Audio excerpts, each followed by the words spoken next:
My name is Kate Delaney, and I am 26 years old. I grew up in the dusty little town of Ashbury, Georgia, where everyone knew your father's name and how many cows you had. I wasn't poor, not at first. My father ran a general supply store, and my mother embroidered linens for ladies across town. We got by. But after Pa died in a storm in '47, and Ma fell ill not long after, everything changed. At just 15, I started working in Elmore's diner, sweeping floors and serving pies to the same folks who used to pat my head in church. By the time I turned 23, I had moved to Easton, a bigger town with brighter shop windows and meaner smiles. I rented a tiny room above Mrs. Little's bakery, where the heat never quite worked and the walls were thin enough to hear neighbors breathe. Still, I had dreams, and the biggest of them all sat behind the thick, iron-framed glass of Wilmore's Jeweller's, a place so far from my reality, it may as well have been on the moon. I worked at Lockridge department store, folding dresses and running errands for women with perfume that cost more than my rent. They'd call me Katie instead of Kate, like I was 12, and toss their change at me like I was invisible. There were 3 girls who worked the perfume counter. I remember them like ink stains. Lila, with her auburn curls and a tongue sharp as ice. Nancy, blonde and breathy, who flirted with married men like it was sport. And Joanne, the quiet one who followed the other 2 like a dog on a short leash. One December afternoon, just days before Christmas, Lila leaned over the breakroom table and smirked at me. "So, Kate, what's your man getting you for Christmas?" "Wait, do you even have a man?" Nancy giggled behind her hand. I didn't flinch. I just looked up from my lukewarm soup and said, "I'm getting him something simple." "Handmade," Joanne chimed in. "That's sweet." But Lila cut her off. "Sweet is just another word for cheap." They laughed like I'd told the best joke they'd ever heard. That Christmas Eve, I gave Henry Baxter, my boyfriend, or so I thought, a pair of mittens I'd knitted by candlelight, with wool I bought on layaway. They were navy blue, his favorite color. He opened the package at his mother's house, in front of his whole family. "Nice," he said. Then, laughing, "Did you knit these from your own hair, Kate?" His brother snorted. His mother sipped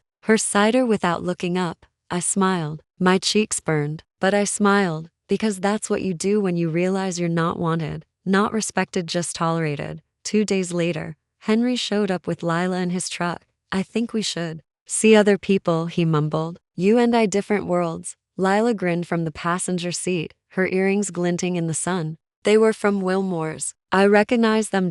So I stood in silence, arms crossed, while he handed me back the mittens, unused. That was the last Christmas I allowed myself to be humiliated. But it was the first Christmas of something else, the start of my plan. Because humiliation is a seed, and with the right fire, it blooms into something powerful. I didn't cry when Henry left. Not when he handed me back those mittens. Not when I saw Lila wearing the same red coat I once saved up to buy. I didn't cry when he backed that old Ford truck out of my life. For good, I waited. I waited until I was alone in my attic room, sitting beside the cracked window, the wind slipping through like a thief. And then I made a vow not to get even, not to scream or wail, but to rise. I looked down at my hands, callous from work and rough from wool, and I whispered aloud, "I will never be laughed at for what I can't afford again." Over the next year, I didn't just work, I studied. Every night after my shift at Lockridge department store, I read borrowed books on commerce, inventory, negotiation. I studied jewel weights,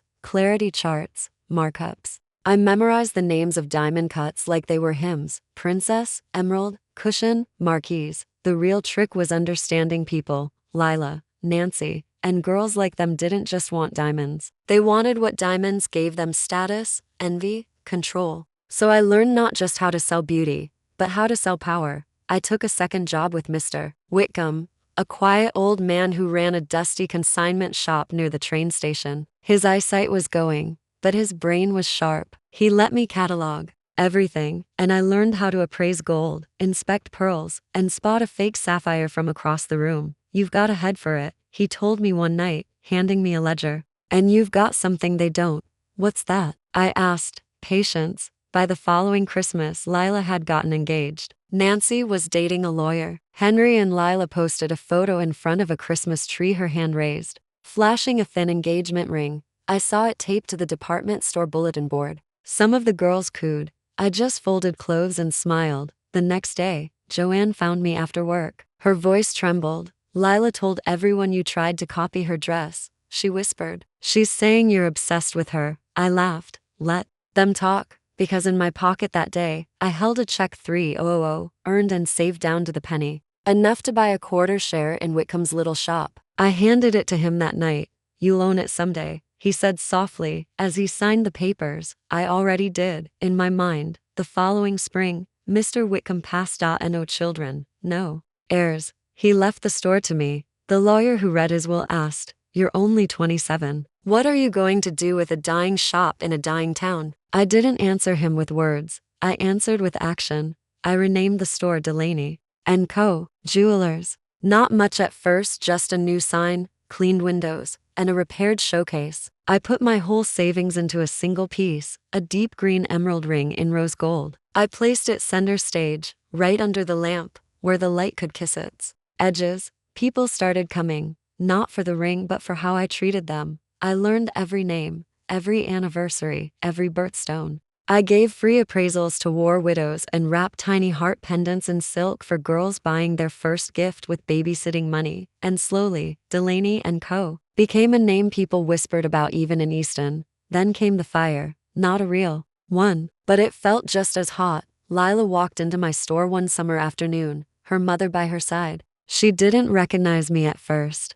"I need something tasteful," she said. "My anniversary's next month." I stood behind the counter, my chin high, wearing a dress I'd designed and stitched myself. "How lovely," I replied. "What's your budget?" Her eyes narrowed. It took her 3 full minutes to realize who I was. When she did, her face turned the color of spoiled milk. "You?" she hissed. "I'm Kate Delaney," I said. "Owner."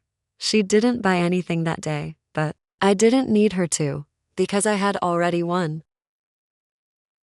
After Lila left the shop that day, I stood alone behind the glass counter for a long time. My reflection stared back from the polished surface, not the same girl who once knitted mittens by candlelight, but a woman who'd learned how to turn silence into power. The next few weeks, Delaney & Co. grew faster than I'd imagined. It wasn't just about selling jewelry, it was about trust. People came in not just for gems, but for stories. A man who'd worked the railway for 30 years brought me his mother's broken locket and asked if it could be saved. A little girl brought her piggy bank and asked, shyly, if I could make her a ring for her doll. I did both for free, because what I was building couldn't be measured in profit alone. But Lila couldn't stay away. One Saturday morning, just before autumn, she returned, this time not with her mother, but with Henry Baxter. He looked different, thinner, tired. That sparkle of pride he used to wear had dulled to a kind of shame. He didn't make eye contact as Lila spoke. "We're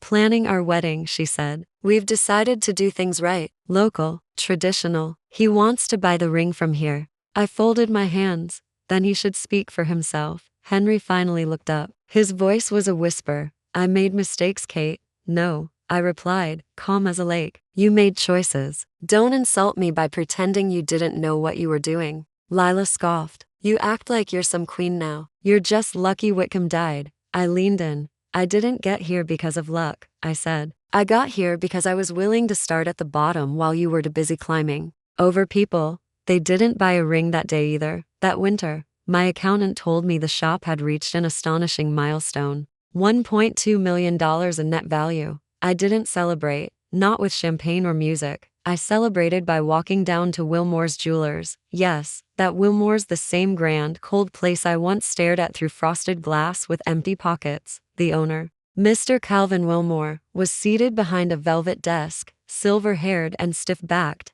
"You've done something with that dusty shop," he said without standing. "But I don't think you can afford me." "I'm not here to buy your inventory," I replied. "I'm here to buy the building." He laughed, loud and condescending. "That's not for sale." I placed a folded letter on his desk. It was a bank draft. Certified. 5 million. His eyes flicked to it. Then slowly, he stopped laughing. By spring, the purchase was complete. I didn't change much on the outside. Just one thing, above the arched doorframe, in gleaming bronze, Delaney and Wilmore Est. 1953. He asked to keep his name on the door for legacy. I let him for a price. The perfume girls from Lockridge came in next. Nancy, older and quieter now, was looking for a gift for her daughter's birthday. "Kate," she said, with a nervous smile, "I always knew you'd end up doing something special." That was a lie. But it was a soft one, and I let her keep it. Joanne still worked retail. But she gave me a hug. Her eyes were glassy. You really did it,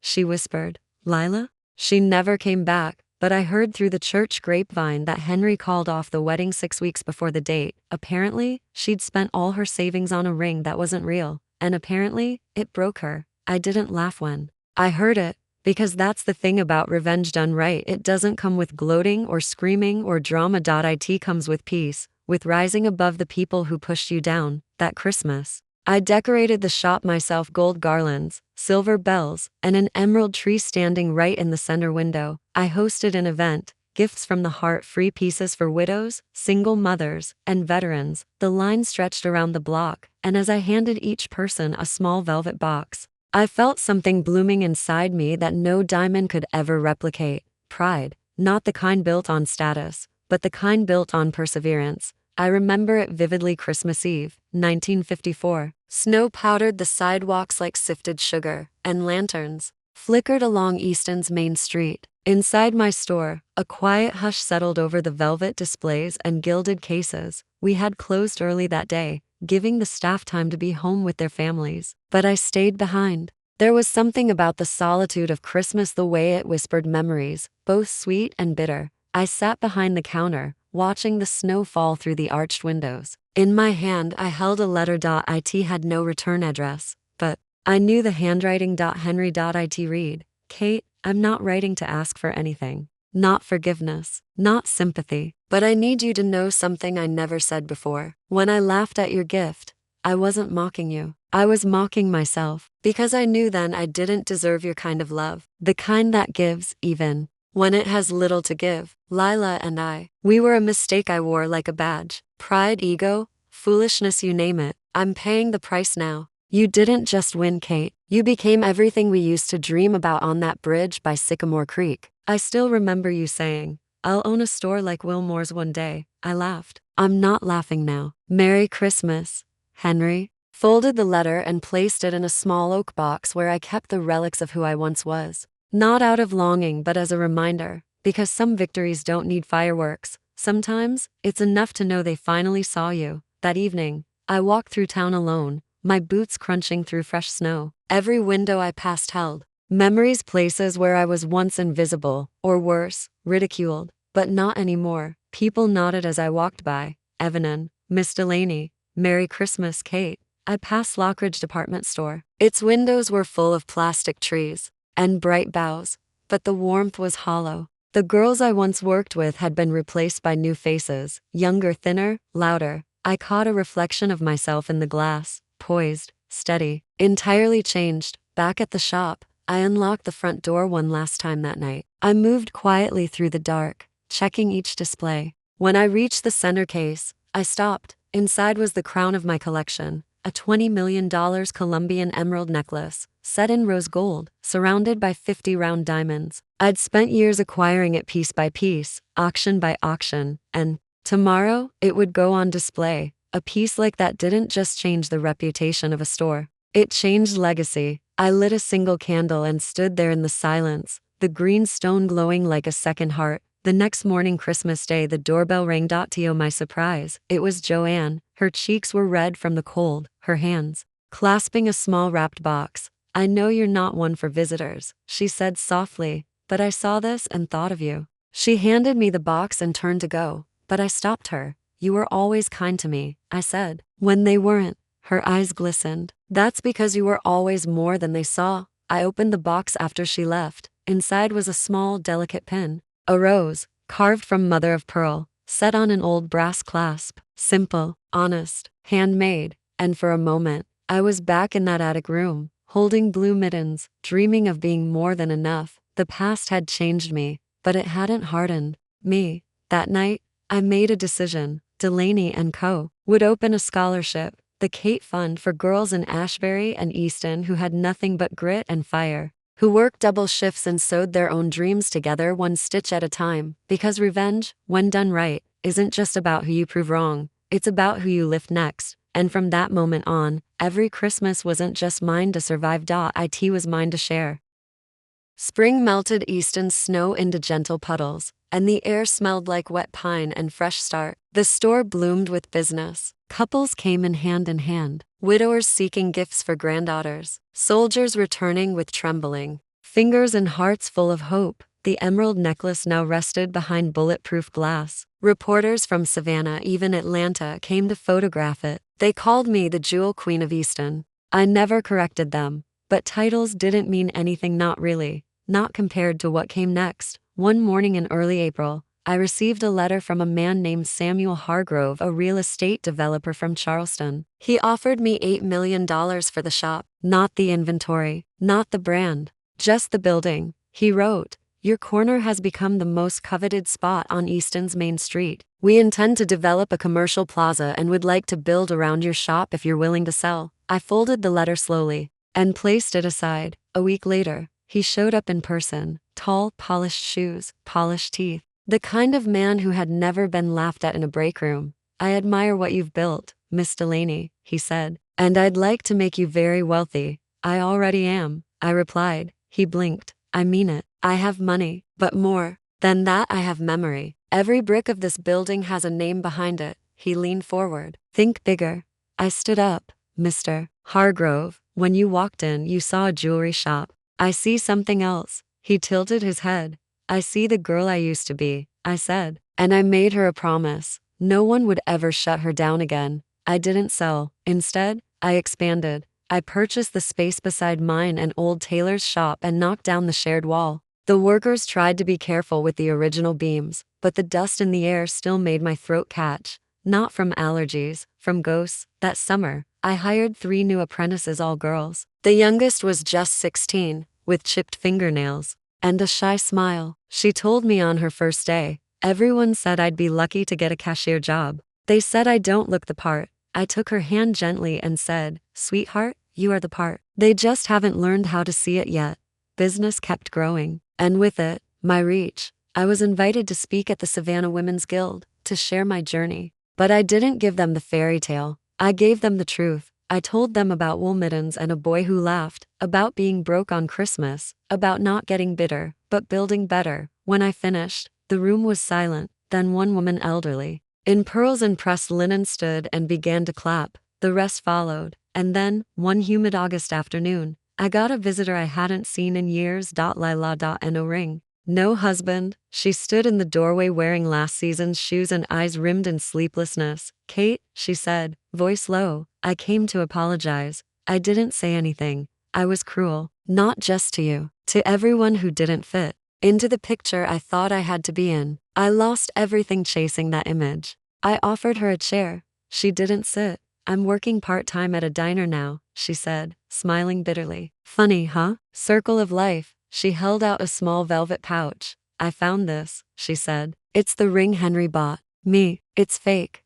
I took the pouch. Inside was a dull, lifeless stone set in cheap metal. I looked up. "Do you want me to appraise it?" She shook her head. "No, I want you to keep it." Then she left. I never saw her again, but I kept the ring, not out of spite but as a reminder of what we trade when we choose cruelty over character. That Christmas, I visited Ashbury, my hometown, for the first time in nearly a decade. The house I grew up in still stood, a little sagged, a little faded. I left a bouquet on my father's grave, and a small gold charm on my mother's. Then I visited the church. There, in the back pew, I placed a donation envelope addressed to the pastor, for any girl who needs shoes, school books, or something to believe in. As I boarded the train back to Easton, I felt a strange lightness, not because I had more than I once did, but because I no longer needed what others used to take from me, approval. The next Christmas, 1955, came faster than I expected. The year had gone by in a blur of expansion plans, supply orders, gala invitations, and too many handshakes with men who still thought a woman in business must have married well. I didn't marry. I never needed to. Instead, I built something that no diamond could match, control over my own story. Still, Christmas always made me quiet, nostalgic, maybe even a little tender. And that year, I decided to do something different, something they would never forget. Id started with a trip back to Lockridge department store where it all began. I walked through those familiar doors just 2 days before Christmas. The place hadn't changed. Same red carpet. Same musky air of desperation under the perfume. But the faces were newer now. Younger. Slightly more tired. I walked to the jewelry counter. Behind the glass sat a girl named Marlene, maybe 20. She looked up with a forced smile and tired eyes. "May I help you, ma'am?" "Yes," I said, smiling gently. "I'd like to see all of your finest pieces." She blinked, startled. "All of them?" "Yes, every last one." Within minutes, trays were laid out in front of me, gold-plated necklaces, synthetic stones, thin silver bangles passed off as deluxe. I examined them with care, then said calmly, "I'll take all of it." "All?" She repeated. "Yes," I said, producing a check already filled out. "Please box them individually. I'll return in the morning to pick them up." That night, I wrote 6 names on parchment paper: Lila, Nancy, Joanne, Henry, Mr. Lockridge, yes, the store owner, and lastly, myself. Each name would receive a gift, wrapped and delivered anonymously. Christmas morning arrived with pale sunshine and frost on the storefront windows. My staff had the day off, as always, so I made the deliveries alone, placing each wrapped box by the door, tied with white ribbon and no note. Inside each box was a single piece of Lockridge's best jewelry, the very pieces that once represented everything I couldn't afford. That Christmas, I made sure every one of them had it, not out of kindness, out of clarity. At exactly noon, I unlocked Delaney & Co. Just for 1 hour, a tradition I'd started, for those with no one, widows, orphans, lonely hearts who needed warmth more than wealth. We served cider and shortbread. The emerald necklace sparkled in the background, but no one cared. They came for the kindness. An old man approached me with a quiver in his voice. "I lost my wife this year. She used to say you had the eyes of someone who remembered pain." I smiled and offered him a wrapped box. "She was right," I said. That evening, I returned home to my quiet apartment above the expanded store walls, now filled with soft lamplight, the faint scent of pine and cinnamon in the air. I poured a cup of tea, sat beside the fire, and opened the last box, the one with my name on it. Inside, a plain silver locket, the same one I had admired at Lockridge 12 years ago, back when I couldn't afford it, back when they laughed. I held it up to the firelight, turned it over, and smiled, because now I could afford to buy the store. I could afford to buy the entire block. But I didn't need to, because what I'd earned was far more valuable: respect. 2 days later, a small article appeared in the Easton Herald. Local woman buys out entire jewelry stock at Lockridge, gifts it to former critics. There was no photo, no interview, just a single quote attributed to an anonymous source. She did it with a smile, not to show off, just to show she could. And that was enough, because the best revenge isn't loud, it's elegant.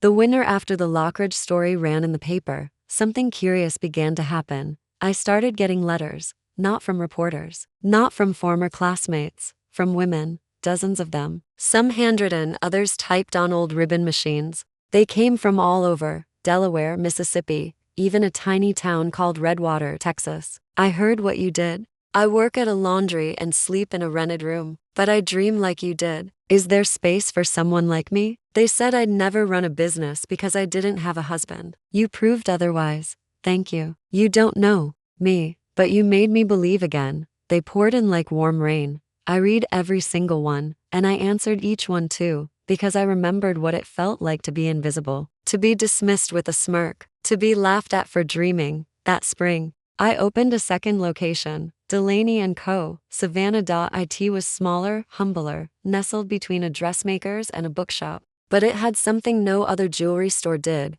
a reading room in the back, lined with books on finance, gems, self-worth. It was open only to girls and women. No purchase required. No appointment needed. Just come in, sit, and learn. I called it the backroom school. The day we opened, a girl named Clara stood in front of the window for 20 minutes before coming inside. She wore patched stockings and shoes a half size too small. "I don't have any money," she whispered at the counter. "You don't need money," I told her, handing her a book titled The Woman Who Knew the Stones. She returned every Saturday. After that, a year later, she became one of my most trusted saleswomen. Back in Easton, the original store flourished. We weren't just selling jewelry anymore. We were selling justice in velvet boxes, strength wrapped in silver, I added a new motto to our storefront window, in painted gold letters, not for status, for story. Some shoppers didn't understand, but the ones who mattered did. Then one rainy morning, as I was organizing appraisals at the front counter,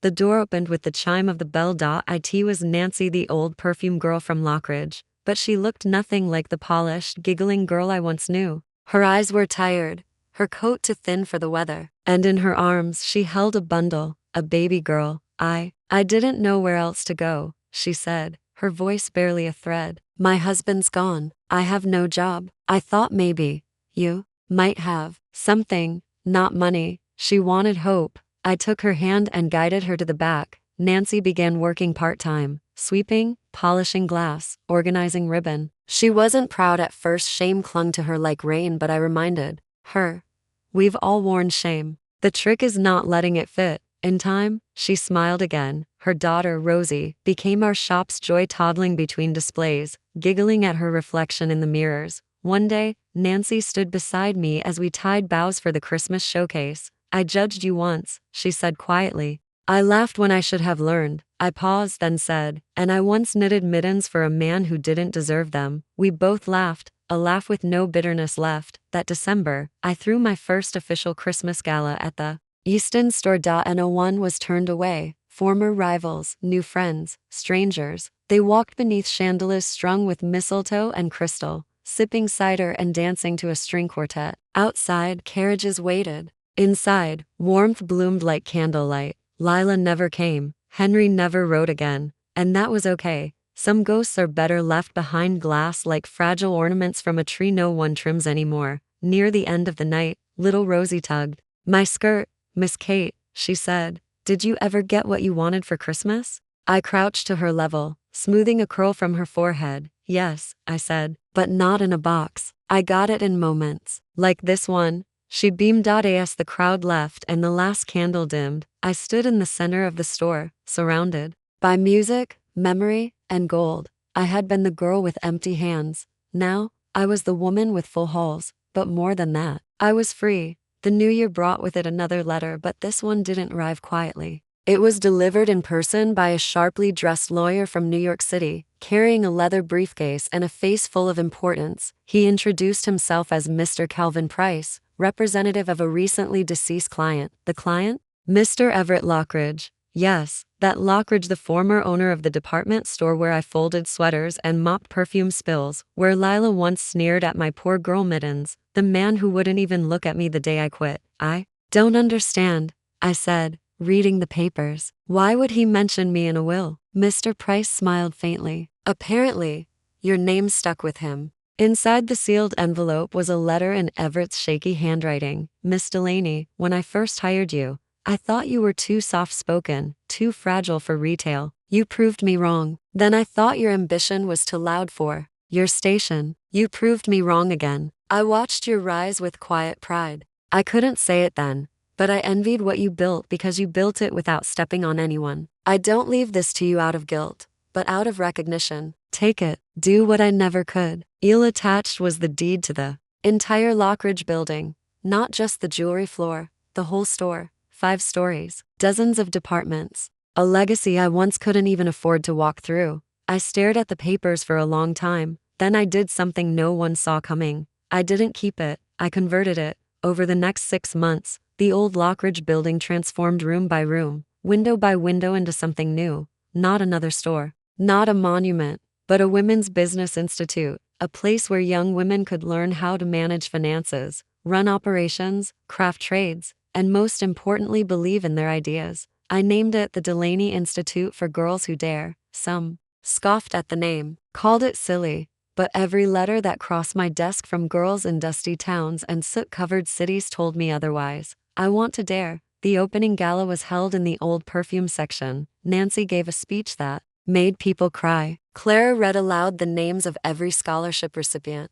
Rosie handed out roses, one for every girl who once sat alone and dared to dream, and I stood at the podium, looking out at a sea of girls who reminded me of the girl I used to be. Later that night, I climbed the 5th floor stairwell, the very one I used to sweep after closing, and stood at the top, overlooking Easton. The lights below blinked like stars, and I thought to myself, I didn't just survive. I didn't just win. I changed the rules. That Christmas, something happened that nearly undid me. A little girl came into the store with her father. She couldn't have been more than 5, bundled in a red wool coat and mittens too big for her hands. She walked right up to me and said, "Are you the lady who gives people diamonds when they feel sad?" I knelt down beside her. "No, sweetheart. I just remind them they're already worth something." Her father's eyes filled, and in that single moment, all the riches I had, all the revenge I ever thought I needed, melted into something else, purpose. Later that evening, I opened my personal journal, the one I'd kept since age 16, and wrote a single line. They gave me nothing for Christmas once. I gave them back the world. By the winter of 1957, the Delaney Institute had already helped more than 200 women launch small businesses, from tailoring studios in Tennessee to bookshops in Carolina. We even had one young graduate open her own watchmaking repair stand right outside the Easton train station where I once sold mittens on cold evenings. Life had a funny way of circling back, but my circle was about to close in a way I never expected. It was a Wednesday morning, cold gray, with rain in the forecast. I was sitting in my office above the Easton shop, reviewing grant applications, when Clara burst in, face pale, hands shaking. "There's a man downstairs," she said, almost breathless. He says he's your brother." The words hit like a stone. I hadn't spoken about Thomas in over 15 years. I went downstairs, heart thudding like a drum, and there he stood, older, thinner, but the same green eyes as mine. "Hello, Katie." No one had called me that in decades. "I thought you were," I began. "Gone," he finished. I nearly was. Turns out, Thomas had left home not out of rebellion, but survival. He'd joined the railroad, then disappeared into hard towns and harder years. Never married, never wrote, but he had seen the article, the one about the Christmas gifts, and he'd known. "I figured only one girl in the world would do something that poetic and that pointed," he said, chuckling. "Had to be my sister." We talked for hours in the back of the store. He told me about cold nights under train bridges, odd jobs, injuries, the loneliness. And I told him everything about Henry, Lila, Lockridge, the Institute, the revenge that turned into redemption. When we finally stopped talking, the store was closed and the snow had started to fall. "I don't want your money," he said. "I just wanted to know if I still had a family." "You never stopped," I replied, and in that moment, I realized something else. Success means nothing if you have no one to share it with. That Christmas, for the first time in my adult life, I didn't spend the day alone. Thomas helped hang the garlands. Rosie stood on a step stool to help frost cookies. Nancy sang carols, slightly off-key, but beautifully sincere. Even Clara's mother came in from Augusta, bringing a hand-knitted tablecloth and more food than we could finish. There was no jewelry exchange, and no velvet boxes, only laughter and warmth and memory. A week later, a package arrived from France. Inside was a handwritten invitation on cream paper with golden foil. "You are cordially invited to present at the International Guild of Jewelers, Paris, 1958. I held the letter in stunned silence. They wanted me, the girl who once couldn't afford a single gift, to represent American women in the world's most elite jewelry event. And then, one foggy evening, while I was preparing for the Paris trip, I received a final letter from Henry. It was short. "I saw the Lockridge building, the Institute. I see now who you really were all along. I wish I'd seen it then. I'm sorry I broke you, but I'm proud you didn't stay broken." I didn't reply, because he was wrong. He didn't break me. He built the spark that lit the fire, and now that fire warmed hundreds. Before leaving for Paris, I hosted one last gathering at the Easton shop. No gala, no press, just a handwritten note in the window. "For those who ever felt less than enough, come in and see what enough looks like." That night, a woman in her 70s came in, crying softly. "I used to teach sewing. They shut me down for not having a license. I thought my life ended there." I gave her a hug and handed her a form. "We're opening a textile wing next year," I said. "I need someone who knows what it means to stitch with heart." She clutched my hands and whispered, "Thank you." I didn't want gold statues or marble plaques. I wanted quiet legacy, the kind that whispers through hallways long after you're gone. Paris was colder than I expected. Not the kind of cold that chills your bones, but the kind that clears your thoughts, sharpens your steps, and makes you walk a little taller. I arrived in a navy wool coat and a hat with a small velvet ribbon. The other delegates wore fox furs and pearls. But when I stepped onto that stage at the International Guild of Jewelers, none of that mattered. Because when I opened my black velvet case, the crowd didn't see gemstones. They saw stories. Every piece in my showcase had a name, a purpose, a history. One was a brooch made by Clara, another, a ring designed by Nancy, and one small locket, the first one I ever bought from Lockridge, sat at the very center. When the applause came, it was quiet at first. Then it rose like a warm tide. They called me America's storyteller in stone. I smiled, bowed, and silently thanked the girl who once sold mittens and cried in stairwells. Back in Easton, things continued to grow, but I grew slower, more thoughtful, not weaker, just fuller. I was now 36 years old, and after a decade of running, building, and proving, I allowed myself to finally breathe. That Christmas, I closed the shop, not for good, just for a few days. Enough time to spend with Thomas, Nancy, Rosie, Clara, and our little family of second chances. We baked cookies shaped like tiny emeralds and roses. We sang carols, and we sat by the fireplace in my apartment, where my first scarf still hung over the mantel. Rosie asked me, "Miss Kate, what was your favorite Christmas?" I didn't need time to think. "This one," I said, because this year, I didn't have to prove anything. I just got to be. That night, after they left, I took out my journal one last time. I wrote,